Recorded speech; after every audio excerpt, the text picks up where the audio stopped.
There you are. 6:30. Good evening, everybody. I'd like to call this meeting of council and committee for the town of Petawawa for Monday, September 9th, 2024 to order. Welcome, members of council, staff.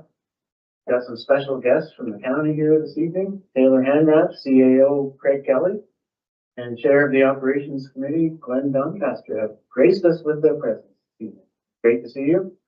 And welcome to our members of the public as well.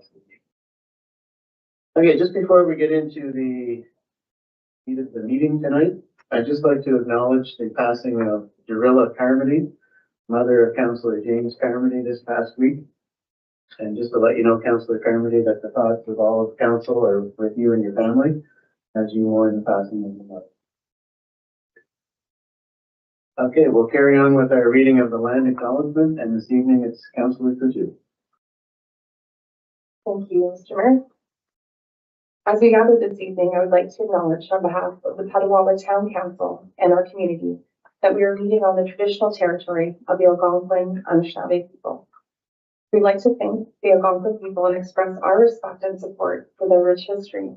We are extremely grateful for their many and continued displays of friendship. We also thank all of the generations of people who have taken care of this land for thousands of years, and we wish to acknowledge our shared responsibilities in responding to the Truth and Reconciliation Commission 94 calls to action. Tonight I will read call to action number 23. We call upon all levels of government to increase the number of Aboriginal professionals working in the healthcare field, ensure the retention of Aboriginal healthcare providers in Aboriginal communities, and to provide cultural competency training for all healthcare professionals. Recent progress. The Canadian government has recently funded Indigenous nursing, dental therapy, pharmacy technician, and midwifery programs to increase Indigenous representation across all healthcare fields. Funding has also been provided for doctor recruitment and retention programs. Thank you. Thank you, Councillor Kutu.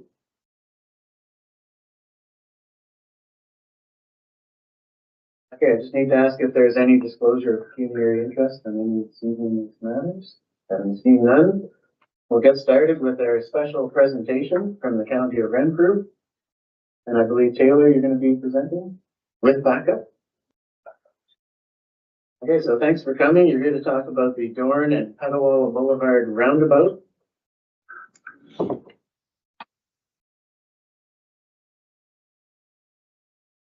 We're ready for you. Yeah, just press the button right now. Hear me or? Sure. Thank you. Thank you, Mayor. I'll just say thank you to you and to your council for having us here tonight. Really appreciate it. And the staff, of course, for the support. As you know, we've advocated for funding from all levels of government over the years and continue to do so at AMO and Roma. And this request and update comes to you suddenly, because just a couple of weeks ago, of course, at AMO, at the AMO conference, new funding was announced shortly thereafter, and we are now tasked within 20 to 40 days of turning some applications around and looking for different options to bring to you. So of course, Mr. Hanrath will walk through what the intent is to move forward on some funding applications in the County of Renfrew, in particular here at the town of in the town of Petawawa.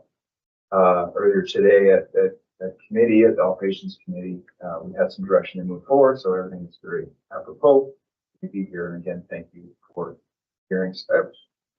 Forward to your comments. Go. Thank you, and thank you, Mayor and Council, for having us here this evening. So I'll speak a little further on the grant application that we are going forward with. It is under the Municipal Housing Infrastructure Program, the Housing Enabling Core Servicing Stream. It is for road or bridge projects that promote growth or enable housing within the community. With that, I'll jump into the presentation. So to give some background, the project that we're focusing on within the town of Petawawa is the roundabout at the intersection of County Road 51, Petawawa Boulevard, with County Road 26, Dorn Street, and Mullins Avenue, as well as Hilda Street. To give further background and history on the project, back in 2012, the county started a municipal class environmental assessment.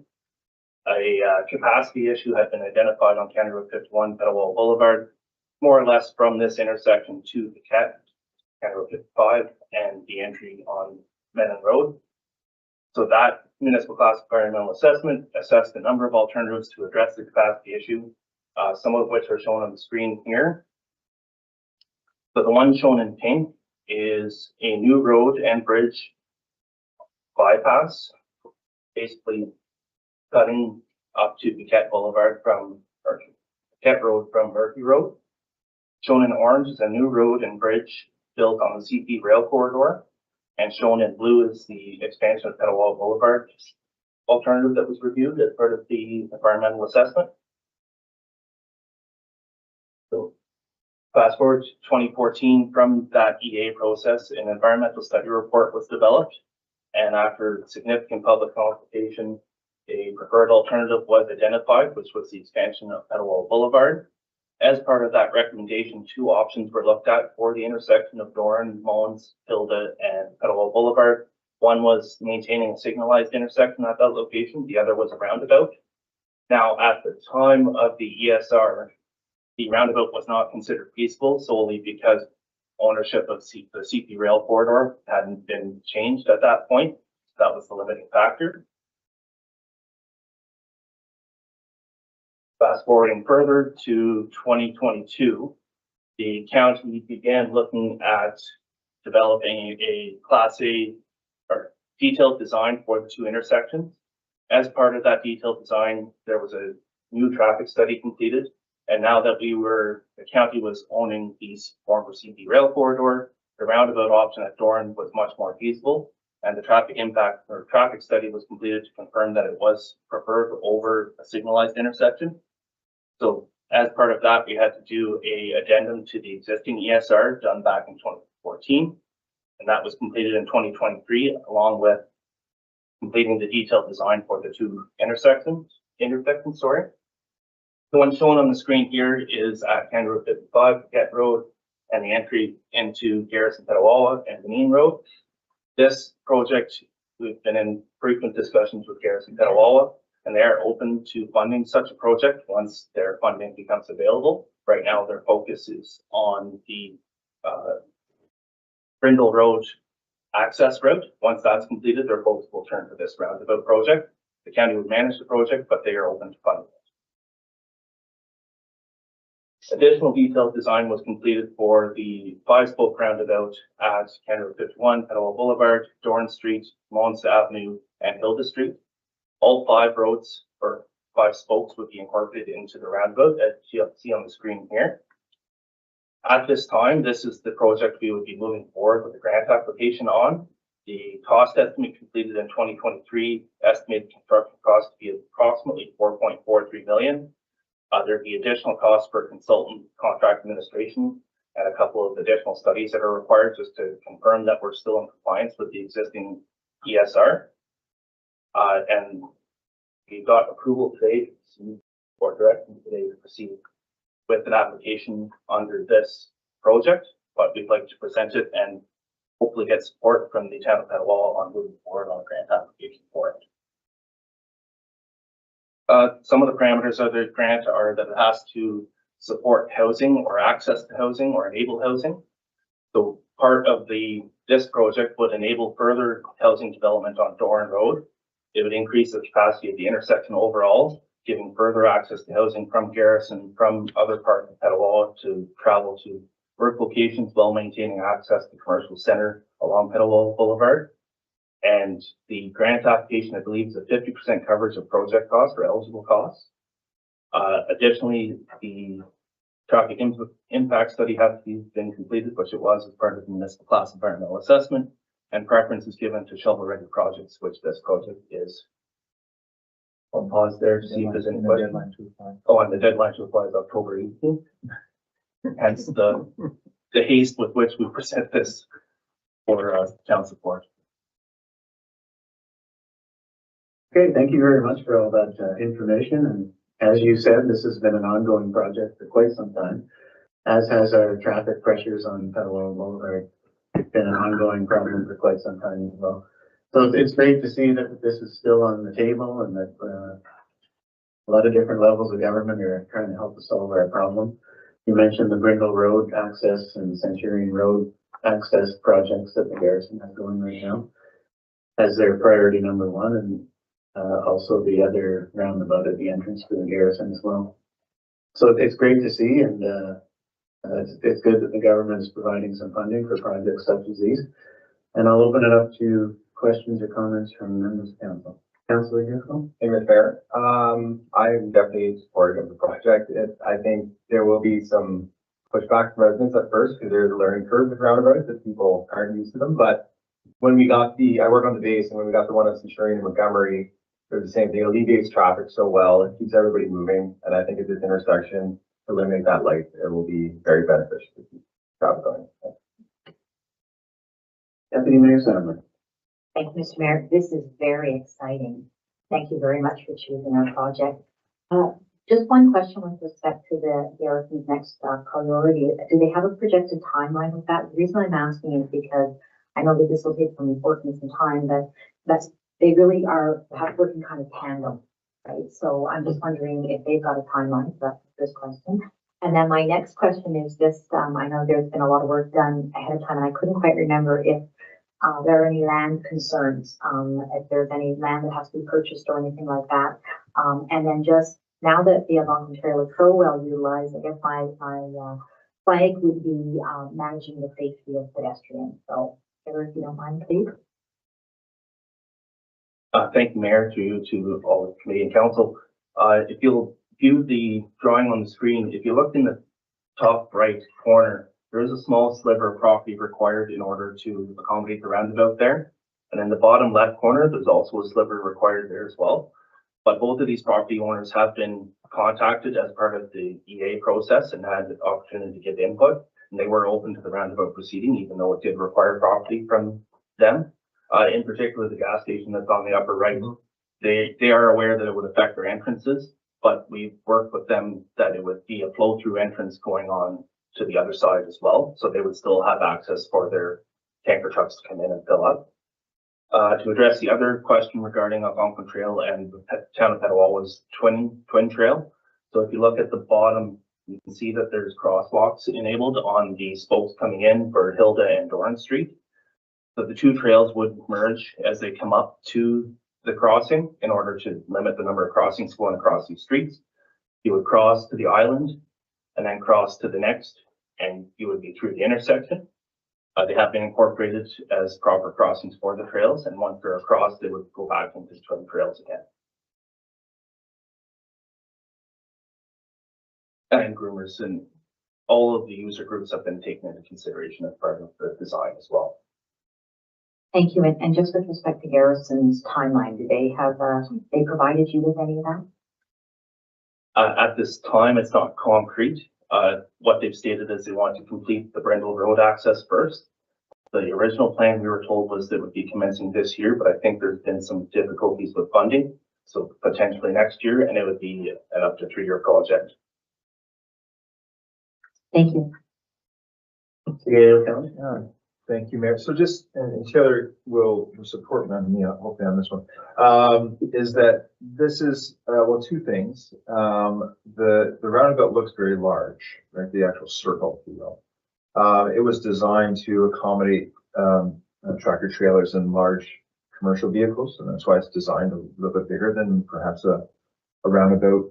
Well, you'd be familiar with the one up on base, very similar to that, because big trucks will have to use this entrance. And the second point is this is not the only solution for easing of traffic from the base into town. Right? So we've talked to you before about right in, right outs, and we've talked about different solutions at Victoria Street, not just here, and in other ways to work with traffic flows. So I think this, as we say, this is the first piece of the Tetris puzzle as we move forward on different enhancements as we move along the road or along the way, but we haven't lost sight on previous requests of in a large bridge. But I think that waiting for Brindle Crossing to be finished or otherwise to see what other measures are going to alleviate traffic, that's just over here, and start on these little projects before we start looking at 20 bridges and further. And further to that, just to add on to CEO Kelly's point, The two roundabouts have been designed for future expansion of Petawawa Boulevard. The original ESR that was developed had that as the main alternative. These are built into that alternative. So they are 4-lane roundabouts that will lead to further expansion, not will lead, but will fit into further expansion of Petawawa Boulevard to 4-lane. Councillor Herman? Thank you for your service, and thank you, gentlemen, for coming tonight to present this to us. I was in favor of these two roundabouts way back when they were first proposed, and I'm still in favor of them. From a safety perspective, your traffic safety is a lot safer on roundabouts like this. You eliminate some of the more dangerous types of collisions that happen primarily at intersections, your T-bones and your head-ons and that sort of thing. Pedestrian safety, I think, might take a bit of a hit at the very start until people understand the roundabout a little bit better. But other than that, I'm definitely in favor of these projects moving forward, or certainly this project. I mean, Thank you. Thank you, Councillor Lutz. Thank you, Mr. Mayor. Thank you for the presentation. And yes, I'm in full support of this. Just my question is, I mean, we talked about pedestrians. I just want to make sure, what about pedestrians? So crossing the boulevard to get onto Mullen, say to go to school, church, that area. I think the deputy mayor was asking, but I think your answer was going this way with the trail. What about crossing now to go, like I said, the church, school? It's pretty active right there. Thank you. Thank you. I'll refer again to the screen that shows the bi-spoke roundabout. So if you see the dashed lines that go across Petawawa Boulevard on each side, those are pedestrian crossings, and pedestrians are given the right of way similar to any other crossing. One of the key differences with this is you're not crossing 4 lanes at the same time. If you look here, you can see that the crossing goes to the median. You can stop there, make sure that oncoming traffic is safe again to cross, and then finish crossing the rest of the way, as opposed to a signalized intersection where you would be stuck rushing across 4 lanes of traffic while your signal is open. And so in a way, you are right that pedestrian safety will take some adjustment in the area, but it is also much quicker to get to a safe spot while crossing as well. Thank you for that clarity. Thank you, Mr. Mayor. And just to follow up on that train of thought, so for each of these pedestrian crossings, would there be, is it a PSO crossing where you're pressing a button and the light will flash, or it's just a pedestrian comes to the corner, looks both ways and waits for it until it's safe to cross these various sections? Thank you. So it would not be your typical lights flashing PXO. It would be identified as a pedestrian crossing, but with signage stating that pedestrians do have the right of way, but it would still be signage for pedestrians to be wary as crossing as well. Okay, so each one of those crosswalks, whether it's to the island or to another sidewalk, the onus is on the pedestrian to make sure it's safe before they cross any of them.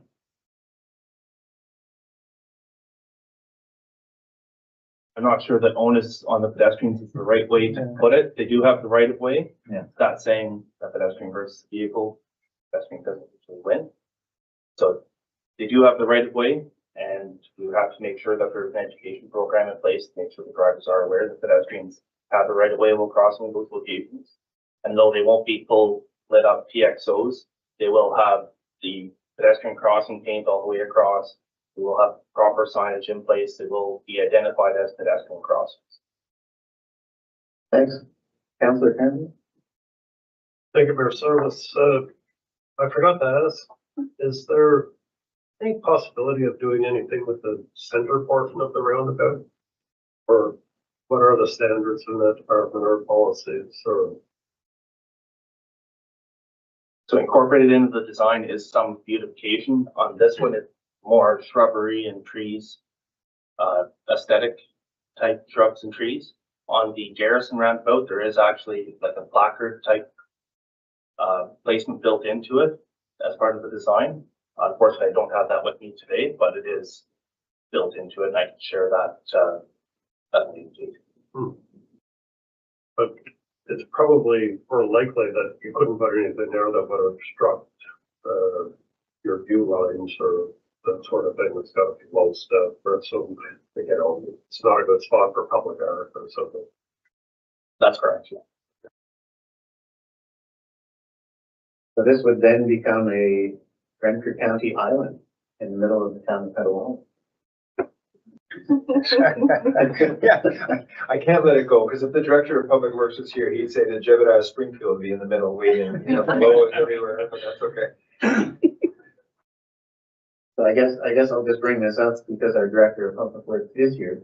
So if, whether it's grass or shrubbery or whatever gets put into this island, would the, onus be on our public works department to mow it, water it, pick weeds, or does that then become part of the county road package and it's your responsibility? Depending on the extent, so the county does do mowing and roadside maintenance and things like that. We would clear any trees that were identified as being a hazard, which none of the trees in the island should be tall enough to be considered a hazard. And we would maintain the trees until they are, or shrubs until they are established, and potentially do some maintenance, but we probably work with the town of Petawawa if there was greater needs identified for maintaining the area as well. Like work with the town on design, actually, you know, when we get to that point, should we get the funding, is to work with the town on a proper design and proper look and feel, so everybody's happy with it. Okay, thanks. Councillor Kutu. Thank you, Mr. Mayor. Thank you sincerely for your presentation. This is something I've been excited about since 2014 when that first study came out. So it's very, very amazing to be here and talking about putting it further. I think this is definitely a good solution to a real problem. Something needs to be done, and it looks like a good thing to do. Just, I had to mention, you kept using the word owner. It's more that the pedestrians will have to make sure not to be negligent, and the drivers will have to make sure to maintain the standard of care. So that's where we're at. So it does look like a great design. I think it's going to work well for our town, and thank you again. Thanks for clearing up the legal terminology. CEO Kelly? Thank you. In terms of just one last comment, perhaps, is that, so again, and Taylor raised this, the application is being made. We totally understand the flow of traffic is important. We understand the safety of it all is important, but the application is being made that this will enhance housing and that the accessibility to housing. I mean, we know that Petawawa is the fastest growing town in municipality and county.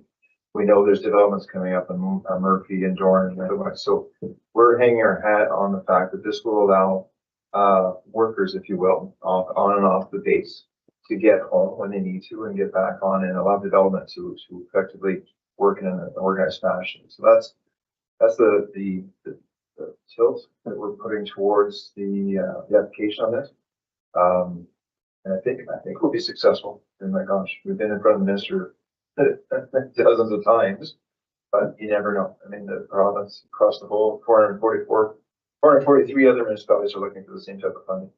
But again, in terms of support, I know we've worked with staff and then Mr. Randolph has been very supportive in terms of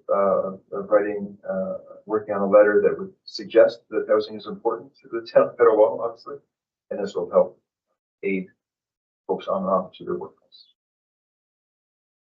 Well, thanks for that extra information. And if you want a little bit more ammunition in terms of accessing housing, Hilda Street in sort of a backhanded way ends up on Paquette.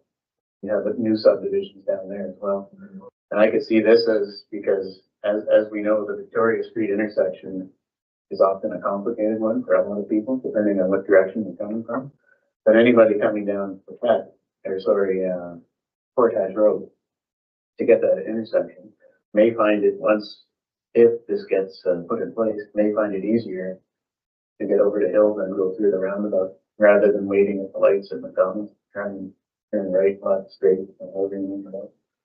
So if you're looking for something else to add in there in terms of the housing angle, perhaps that can be used as well. I do have one other question, and I know the diagram doesn't quite extend too far down the boulevard towards the Garrison, but I can tell that it's a 4-lane roundabout So there's 2 lanes, 4 lanes heading towards the Garrison. How far do those 4 lanes extend, especially on the post office side? How far will those 2 lanes on that east side extend? I can't give an exact number here now. We do have the transition and design plans. So I would guess about 100 to 200 meters down the road. It does have a proper TAC compliant design for transitioning back to 2 lanes or 3 lanes. But offhand, I don't know the exact measurement to where the transition is. Not on that line. In that long. Because 200 meters would almost get you to the Portage Road intersection.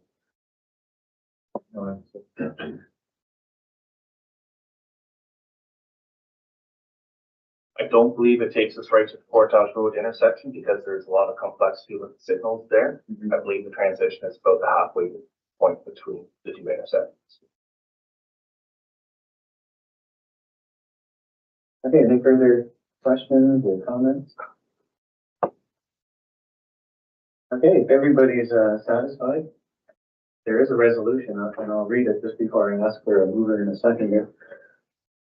The resolution is: the Council of the Corporation of the Town of Petawawa supports the County of Renfrew's initiative and grant application request for the Petawawa Boulevard roundabout at Dorn Road, Mones Avenue, and Silver Street, and will issue a letter of support.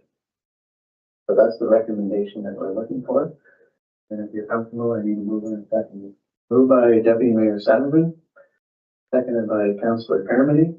That Council of the Corporation of the Town of Petawawa supports the County of Renfrew's initiative and grant application request for the Petawawa Boulevard roundabout at Dorn Road, Mones Avenue, and Hilda Street, and will issue a letter of support.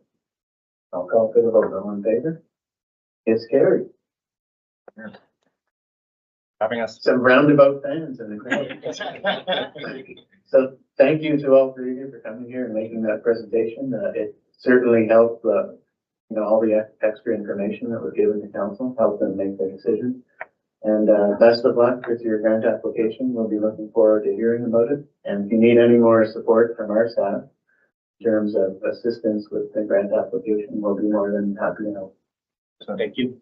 Thank you all. Thanks again. Thank you. Okay. Have a great meeting. You guys. And you're most welcome to stay for another hour of action-packed excitement. Is it as exciting? Oh, yeah. And then some.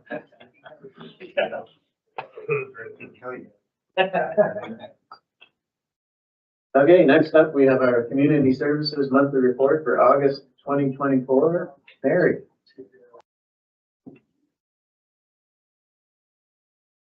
Evening. For the month of August, we had some staff training for 2 of our new staff members, Stefan and Miles. They took their basic arena refrigeration course to prepare for the upcoming ice season. We have started doing some planning around some grants, in particular the Ontario Sport and Recreation Infrastructure Grant. We are planning to host another Empowering Community Group workshop in November in collaboration with Community Futures Development Corporation. And it will be another funders forum. We have seen the first draft of the master plan from our consultants. This week, they're looking for feedback from our department staff. So we will have that into them so they can make amendments if they have questions. But it's exciting to see that starting to come together. We did facility tours with the Superintendent of Corporate Services from Rutherford County District School Board as we're having discussions on updating the reciprocal agreement.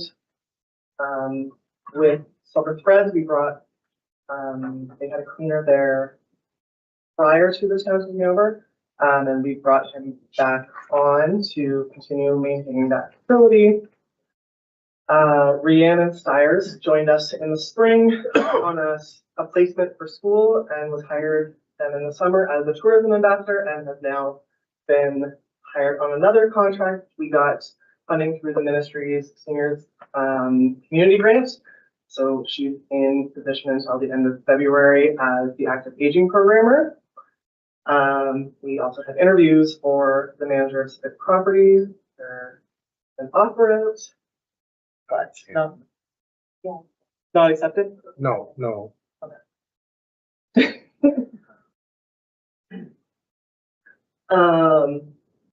We were awarded a grant from OPG on for the Truth and Reconciliation celebration in September.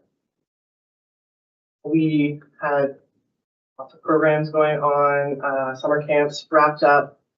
We had our Silver Threads advisory committee position posted, but we haven't. The last I heard, we had 4 applications. Not sure if there's been any since I submitted the report. And then we had our programs going on at Silver Threads.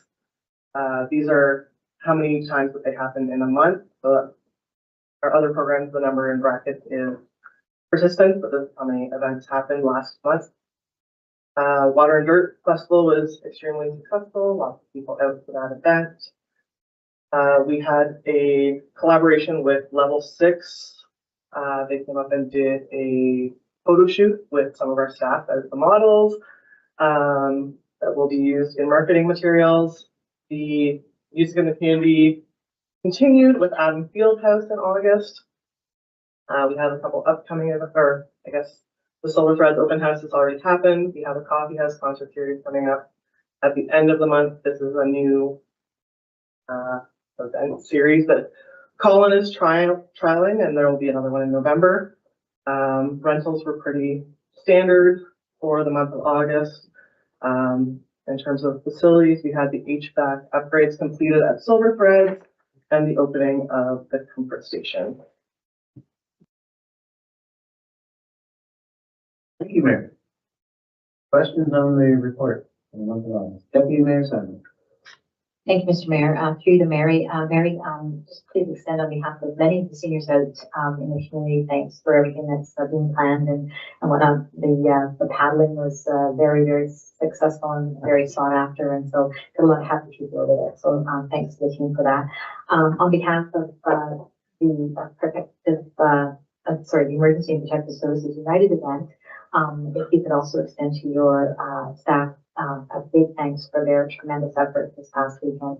Everything from the canteen ladies providing last minute buckets of water and things like that. Everybody was just so very supportive. So thanks for that. And could you just let me know the date that we are doing our Truth and Reconciliation event, please? I believe it will be October 1st. I'm waiting to get confirmation from Val from Petawawa. We were hoping for September 30th. But the performers that they were hoping to secure, they weren't able to do that day. So, in talking with Mayor Service, October 1st was the next option. So we could hopefully get schools involved. Thank you. Further questions or comments on the report? I just have a couple, and I'd like to echo some of the deputy mayor's thoughts there. I was at the Silver Threads for a tree planting dedication ceremony. I had a chance to talk with quite a few of the members, and they're really happy with the transition, the way things are going, really happy with the employees that we have there, whether it's helping them with programming or helping them with anything that's going on. And again, I've heard a lot of positive comments about the paddling over to the Quebec side, and they say it's great to have all these new events. So good work on that. I had a question about the coffee house. Where does that music coffee house take place? That will be at the Civic Center in Banquet Hall. Okay. And one other question about the Heritage Village ongoing meeting with them. Just wondering what the status is on that relationship. So we've kind of drafted, they're looking for more support. And so we've kind of had a chat with them about how we can kind of work together to ensure the success and longevity of Heritage Village, as they're primarily volunteer run and they're having, some struggles a little bit. So it's kind of just, there's nothing formalized yet, but just kind of what they need in terms of support and what they're able to continue to provide in terms of training the summer staff and making sure that, you know, the tours are able to continue because they have that knowledge that we in our department are not able to provide, but we have the, you know, ability to provide more support in terms of like ground maintenance and things like that. So. Okay, just one final comment. I was volunteer bartending at a wedding on Saturday, and a big shout out to Miles. We had to look for a screen at the last minute and other things, and no matter what we asked, he was right there and willing to help. And I think everybody, especially the families at the wedding, really appreciated the extra help. We got an email like commending him for the over-the-top service that he provided that night. So it came back to the department. Right on. Okay, any further comments? All right, then I need a motion to accept the report. Moved by Councillor Root, seconded by Councillor Driscoll, that the Community Services Monthly Report for August be accepted as information. I'll call for the vote. All in favor? It's carried. Thank you, Mary. Next up, we have the Fire Department Monthly Report, Acting Fire Chief Greg Brew. Again, always lots going on. Thank you, Mr. Mayor. Good evening. For the month of August, we started with 11 incidents that we responded to. First, we had 2 unauthorized burning in the town. Charges are pending for the 2 residents. Carbon monoxide, we had 2 alarms. One was faulty, one was due to a gas stove. We did have a water rescue where a boat was requested for a resident that having difficulties as we launched our watercraft. One of the family members was able to come to the family member's aid and bring them to shore. We had 2 electrical fires. One was due to a sump pump, and the second one was from a outlet that was sparking. For fire alarm, we had 1 fire alarm on Bedard, which ended up as a faulty alarm. The hydro pole was damaged on Open Dog Trail, and we responded out and then transferred the scene to Hydro 1 once they arrived. We had a wildfire over at Civic Center Road, and it was caused by human. And then we had a structure fire on the 28th of August on Jan Drive. So crews arrived to a fully involved structure. Fortunately, everybody made it out, and there was working smoke alarms. The fire is still under investigation. We had worked with cause and origin, and they're still working with them. For fire prevention, there was 37 inspections completed at various locations throughout the town fire inspection branch. For public relations, we attended the Pine Ridge Park campground with one of the fire trucks and educated campers with smoke alarms and CO requirements. August 8th, our fire prevention branch attended the Miracle Treat Day at the Dairy Queen with 1 truck and had a display there for the public. The Dairy Queen donates money for every blizzard that's sold, which goes, the proceeds go to the local children's hospital. For administration, we had our chief fire inspector attend a residence with the bylaw enforcement officer, and just the investigation that's ongoing from the Jan Street fire. For our smoke alarm and CO alarm, we had 27 residents that were checked through the month, which brings us to a total up to 200. And for monthly, the recreational permits, we had 10 new ones and we had 2 expired, bringing us from 942 to 952. For training our crews, we certified on extrication, auto extrication. The crews demonstrated and completed size up communication, suppression, vehicle stabilization, patient removal, and basic immobilization skills. For maintenance, we had a couple vehicles in for air brake leaks and repairs, and an on-board compressor that was repaired.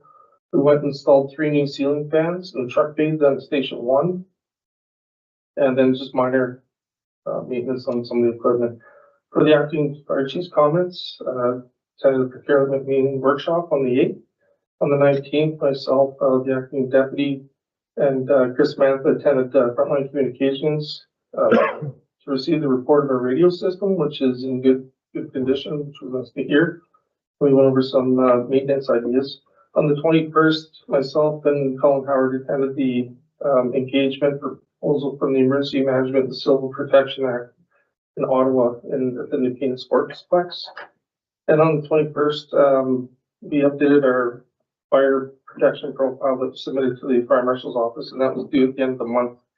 And on the 21st, we had the application grant that was submitted for the firefighter cancer prevention programs. Hopefully, we're successful with that because we can get up to 8,000 to 10,000 per station. That would help us alleviate the cost from last year's purchases. And that's my report for August. Thank you very much, Craig. Questions or comments on the report? Deputy Mayor Sadler.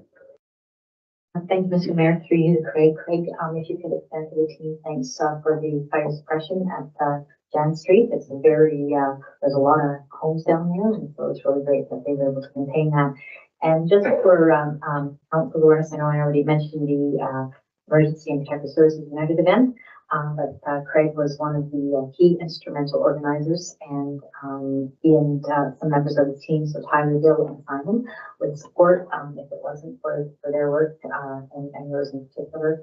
The event would not have been able to go off and showcase the tremendous opportunity to work together and present all Petawawa has to offer. So thank you very much for that, and yeah, we'll look forward to the second annual one next year. Thank you. Thank you, Deputy Mayor, and thank you for your help. And I've served a lot of hungry people and hungry competitors. I put a lot of smiles on people's faces, and thank you for your help again. Further questions or comments? So I'd like to extend my thanks as well to Craig and Alicia Vivas, who was the main organizer of the entire event, and the Deputy Mayor Sadler, who was also on the committee, and everybody else that helped put that wonderful event together. And for Councillor Driscoll for putting the brakes on the truck. Although I think sometimes the brakes got on a little too early. That's pretty hard to pull that truck sometimes. Thanks for allowing me to compete, I think. I'll let you know in another week when I recover. But it was a great event, and I hope that's the first of many good events. And thanks to you and Councillor Driscoll for attending the Emergency Management Symposium, I think we'll call it, down in Cogden with our MP, Cheryl Demar as well, on my behalf. Any other questions or comments? Okay, then I need a motion to accept the report. Moved by Councillor Driscoll, seconded by Councillor Coutu, that the Fire Department monthly report for August be accepted as information. I'll call for the vote. All in favor? It's carried. Thanks, Craig. Thank you. Next, we have the Legislative Services Report for August 2024. Colin, you're up. Thank you, Mayor Service. Through you and the council, before you is my Legislative Services Monthly Report for August, and I'll just briefly highlight a few key points within my report. Under animal control, we had one complaint of an excessive dog barking at the Point Crescent, and a verbal warning was issued. We had 6 stray dogs, and few were sent back to the OSPCA. One was abandoned and showed signs of aggression, and there was 2 dogs that had two complaints of the dogs being left at large, and one provincial offences notice was issued for a dog that doesn't have a being licensed. And there was also 4 stray cats. 3 were brought to the OSPCA, and 1 verbal warning was issued to the owner. We also had a report of a dog bite, which resulted in a provincial offences notice being issued for allowing the animal to be a public nuisance and biting.